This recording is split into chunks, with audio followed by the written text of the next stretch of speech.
Now, it's 26 minutes past 7. The living wage has been raised to £7.85 an hour. It's a pay rate that employers sign up to voluntarily and is calculated based on what's needed to cover the basic cost of living. It's different from the statutory minimum wage, which currently stands at £6.50. That's the amount that employers are legally obliged to pay to workers over 21 years old.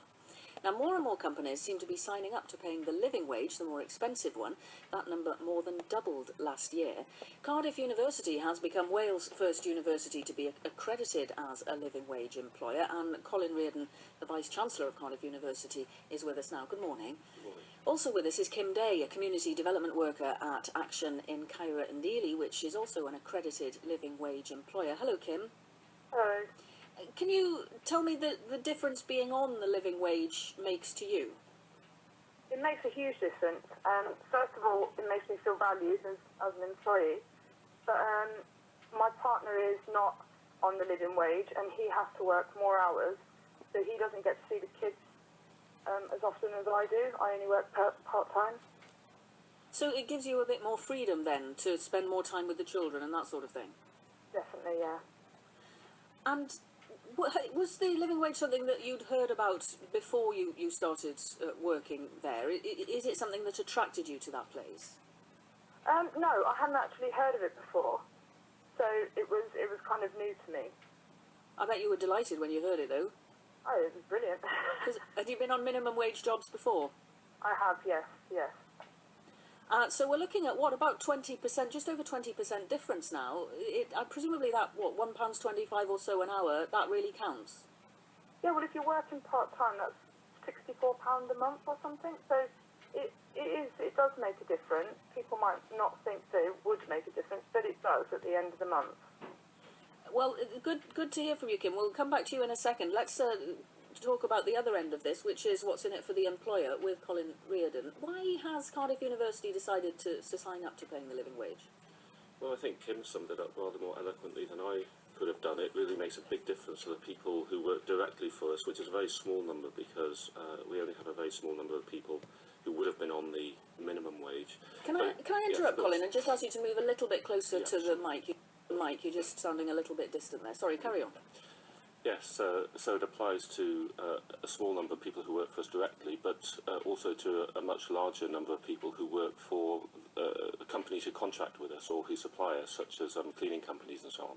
So it has a big effect on a rather larger number of people than you might expect. Oh, right. So not only do you make sure that you pay the living wage where appropriate, but any contractor that you use also has to be a living wage employer? Yes, that's right. They certainly have to pay anybody who works on a contract for Cardiff University the living wage, and that means that we're a large organisation. We have 6,000 of our own employees, and we contract with a whole range of other companies in various ways. The numbers of living wage employers doubled last year, more than doubled last year, I think. Is it simply that they want to do the right thing, the moral thing by their employees, or do you think there's a sound business case for it as well? Well, I think it's a combination of things. The strongest argument to me is that it is the right thing to do because people who are in receipt of the minimum wage or the living wage are, by definition, amongst the lowest paid in society, depending on their age. And they often work very long hours. They sometimes have more than one job. So it seems that it is the right thing to do to pay an amount of money that people can actually live on when they're doing that. But it also, of course, makes sense to have employees who are motivated and content with the terms and conditions that they're working under. Yeah, so you don't have as much turnover, you haven't got the costs of recruitment, that sort of thing. Yes, that's right, and generally you can expect that things will operate more smoothly, I would hope. And Kim, I wonder, I suppose someone like you would be the acid test of that. Are you, because you get paid the living wage in your existing job, does that make you more likely to stay there working for that organisation, do you think, rather than look around for something else? Yeah, definitely. I think that would be a big pull towards staying. But I personally, I love my job, so. So you'd stay. Oh, don't tell him you'd do it anyway.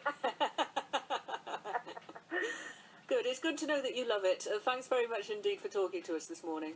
That was Kim Day, Community Development Worker at Action in Cairo and Ely, which is an accredited living wage employer, as is Cardiff University, and we were also speaking to Colin Riordan, the Vice-Chancellor. Thank you very much indeed.